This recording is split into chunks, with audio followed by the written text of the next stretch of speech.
দেখুন,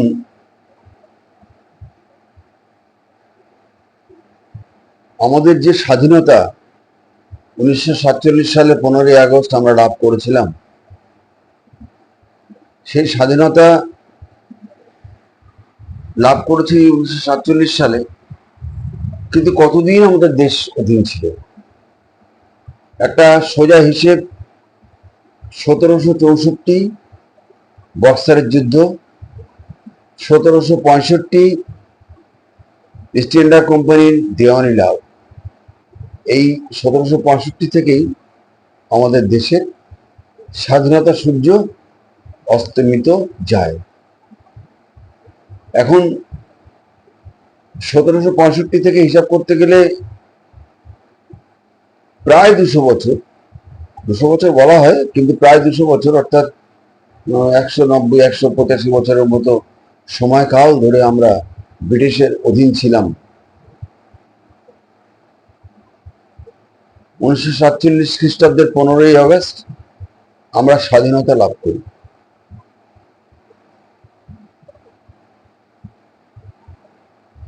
এই স্বাধীনতা একটা দীর্ঘ পথ পরিক্রমার মধ্যে দিয়ে এসেছে, কোনো সন্দেহ নেই। স্বাধীনতার পরে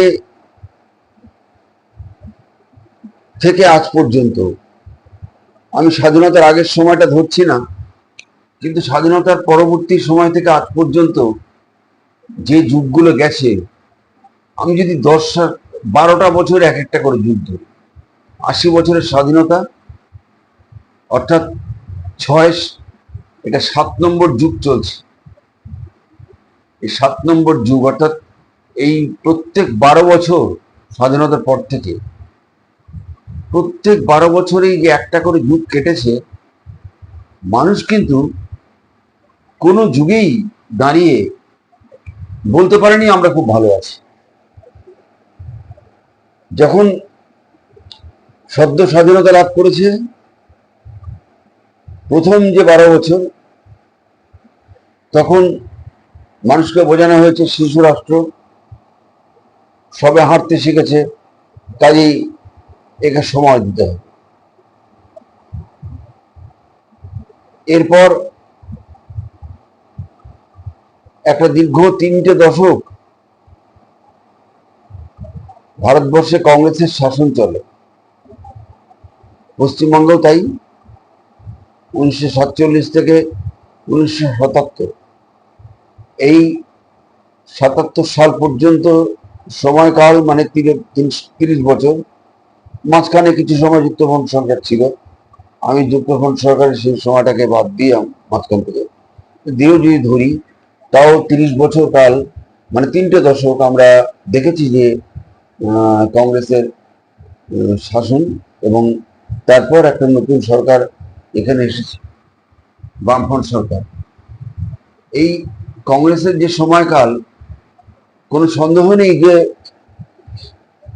এই সময়কালে মানুষ তো ভালো ছিল না, থাকার কথাও না। ব্রিটিশ পিরিয়ডে যেমন মানুষের খারাপ থাকারই কথা, এবং মানুষ খারাপ ছিল, সেই খারাপ থাকার চরিত্রটা বদলায়। কংগ্রেসের আমলে যে খারাপ থাকাটা, সেটা একটু অন্যরকম খারাপ থাকা, অর্থাৎ এর আগে বিদেশি শাসকের অধীনে খারাপ থাকা, আর কংগ্রেসের আমলে দেশি শাসকের অধীনে খারাপ থাকা, এই যে পার্থক্য, এই পার্থক্যটা তো মেনে নিতেই হবে আমাদের। আর এই 30 বছর কাল ধরে আমরা এই দেশি শাসকের অধীনে খারাপ থেকেছি আমাদের রাজ্যে। এরপর পট পরিবর্তন হয়, কিন্তু দেখা গেছে যে মোটামুটি ভাবে কম বেশি 50% মানুষ কখনো এদিকে কখনো ওদিকে ভোট দিয়েছে।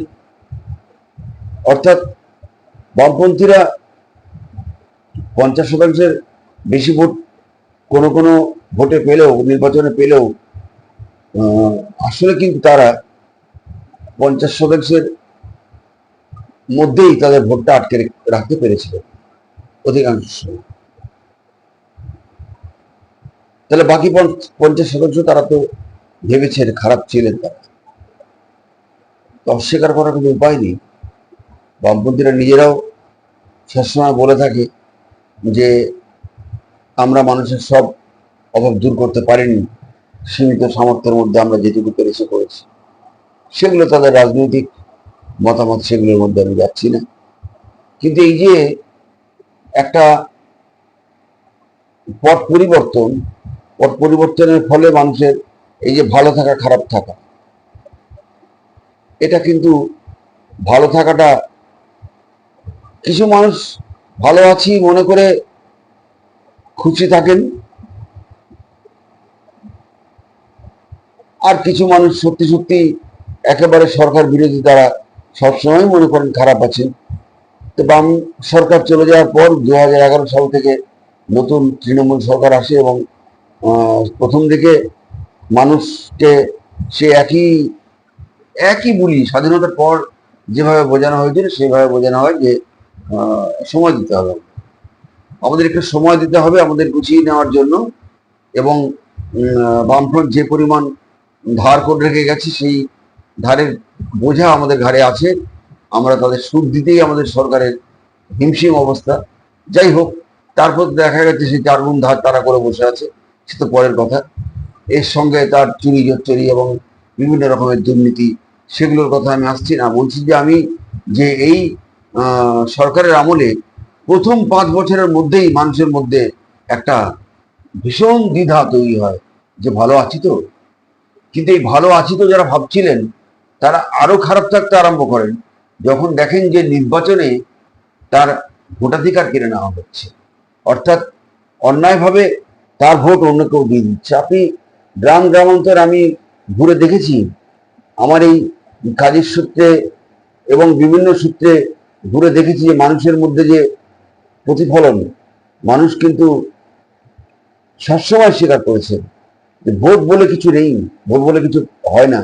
আপনি বেশি দূর যেতে হবে না, আপনি আমাদের এই মধ্যমগ্রাম লাগোয়া অঞ্চল, যেখানে আপনার সবজি নিয়ে যে সমস্ত মানুষেরা রাস্তার উপর বসেন, দরিদ্র মানুষেরা, কৃষকেরা, তাদের কাছে প্রশ্ন করবে, আমি বহুবার প্রশ্ন করেছি যে ভোট কাকে দেয়, তারা পরিষ্কার বলেছে ভোট। ভোট আবার কিসের? ভোট তো আমরা দিই না, ভোট তো দিয়ে দেয়। এই রকম ভাবে চলেছে 15টা বছর যে নির্বাচন চলেছে, সেই নির্বাচনের যে প্রক্রিয়া, তার মধ্যে ভীষণ রকম ভাবে একটা দুর্নীতি, একটা গুন্ডামি চালিয়ে যাওয়া হয়েছে এবং যার ফলে সরকার টিকে থেকেছে, কোনো সন্দেহ নেই। এবং আপনারা দেখেছেন যে অনুব্রত মণ্ডলের চরম চরম ঢাক এবং গুরু বাতাসা নাকি জল বাতাসা কি সব ব্যাপার স্যাপারগুলো ছিল, সেগুলো দিয়ে প্রমাণ হয়েছে যে সত্যি সত্যি ভোট বলে কিছু ছিল না। নির্বাচন যেটা হতো সেটা আইওয়াস। তারপর আমরা দেখেছি যে ভোটের ফলে তিনবার এই সরকার নির্বাচিত হয়েছে। এবার 2026 সালে কেন্দ্রীয় সরকার মনে করেছে যে ভোটটা ঠিকঠাক হওয়া দরকার, তারা সঙ্গে সঙ্গে ব্যবস্থা নিয়েছেন এবং তারা প্রচুর পরিমাণ মানুষের নাম যদি বাদ দিয়ে দিয়েছেন কৌশল করে, কিন্তু বাদ দিয়ে দিলেও তারা ভোটটা করেছেন এবং মনে করা হচ্ছে যে ভোটটা স্বচ্ছ ভোট হয়েছে এবং পট পরিবর্তন হয়ে গেছে। তৃণমূল সরকারের 15 বছরে মানুষ ভালো থেকেছে, এ কথা বাসিগ্রামে মানুষের কাছ থেকে শোনা যায়নি। যারা নিত্যযাত্রী, যারা গৃহস্থ, প্রতিনিয়ত, এমনকি আমি আপনাদের বলছি যে যারা এই লক্ষ্মীর ভান্ডার বা অন্যান্য টাকা পয়সা পেয়েছে, তারাও কিন্তু ভালো আছি একথা বলতে পারে। বর্তমানে যে মানুষগুলো, যারা শাসন, যে দল শাসন করছে, এই দলের শাসন কার্যের 3 মাস অতিক্রম হতে না হতেই, 3 মাস তো অনেক পরে আসে, তার আগে 1 মাস 2 মাস আসে, এই 15 দিন 20 দিন 1 মাস এর মধ্যেই এই সরকারের বিরুদ্ধে নানা রকমের ক্ষোভ বিক্ষোভ তৈরি হয়েছে। সেগুলো ন্যায্য কি অন্যায্য সেগুলো পরের কথা, কিন্তু হয়েছে, এগুলো রেকর্ড ব্রেকিং ব্যাপার। অর্থাৎ একটা সরকার আসার 15-20 দিন বা 1 মাসের মধ্যে এই পরিমাণ ক্ষোভ একমাত্র সিদ্ধার্থ শঙ্কর রায়ের আমলে ছিল। কেননা তার যে নির্বাচনটা 72 সালে তিনি করেছিলেন, সেই নির্বাচনে ওটা নির্বাচন হয়নি। বামপন্থীরা সেই সময় নির্বাচন বয়কট করেছিলেন এবং তারা সে বয়কট কাকে বলে দেখিয়ে দিয়েছিলেন। তারা বিধানসভায় প্রবেশ করেননি, 5 বছর তারা বিধানসভায় প্রবেশ করেননি, কথা রেখেছেন। আর সিদ্ধার্থ শঙ্কর রায় নিজের মতো করে 5 বছর শাসন চালিয়েছেন, একেবারে সাংঘাতিক চেহারা দিয়েছিলেন বাংলার। সেই তথ্য নিয়ে একদিন আপনাদের সামনে আবার হাজির হবে। সিদ্ধার্থ শঙ্কর রায়ের 5 বছরের শাসনকাল, কংগ্রেসের 5 বছরের শাসনকাল, হাজির হব, অবশ্যই হাজির হব। কিন্তু আমি আজকে যেটা বলছি যে ভালো আছেন তো, এই কথাটা বলছি আমি আপামর জনসাধারণকে। সত্যি ভালো আছেন তো? আপনারা ভালো আছেন কিনা এটা আমার এই কমেন্ট বক্সে লিখে জানাবেন, এই ভিডিওর যে কমেন্ট বক্স। আর তার সঙ্গে সঙ্গে কেন ভালো নেই বা কেন ভালো আছেন সেটা লিখে জানালে আরো উপকৃত হবে। গালাগালি দিলেও দিতে পারেন, কোনো অসুবিধা নেই। গালাগালি খাওয়ার জন্য প্রস্তুত আছি, এবং যারা মনে করছেন যে গালাগালি দেবেন, ইতিমধ্যেই তারা অস্ত্র শোনাচ্ছেন। এখনো দেখেননি ভিডিওটা, যখন দেখবেন তখন অস্ত্র সানিয়ে তারা সেটা প্রয়োগ করবেন এবং গালাগালি দেবেন, কোনো অসুবিধা নেই। কিন্তু যুক্তি সহ দেবেন। যা বলবেন খালি গালাগালি দিয়ে ছেড়ে দেবেন না, কেন গালাগালি দিলেন সেটাও বুঝিয়ে বলবেন। আমি শুধু বলছি ভালো আছেন তো, এটা আমার প্রশ্ন। আমি নিজে কেমন আছি সে কথা আপনাদের বলছি না, বা আপনি খারাপ আছেন আমি বলছি না, আপনি ভালো আছেনও বলছি না। আমি আপনার কাছ থেকে জানতে চাইছি আপনি ভালো আছেন তো নাকি খারাপ আছেন। যদি ভালো থাকেন বা খারাপ থাকেন সেটা কেন আছেন, এই কথাটা আপনারা এই ভিডিওর মাধ্যমে, এই ভিডিওর যে কমেন্ট বক্স আছে সেখানে কমেন্ট করে আমাকে জানাবেন, এই প্রত্যাশা আমি রাখছি। আর আমার এই চ্যানেলটাকে সাবস্ক্রাইব করবেন।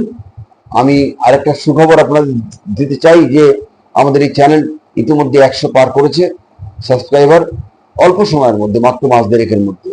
এটা একটা ব্যাপক জনসমর্থনের ফলেই সম্ভব।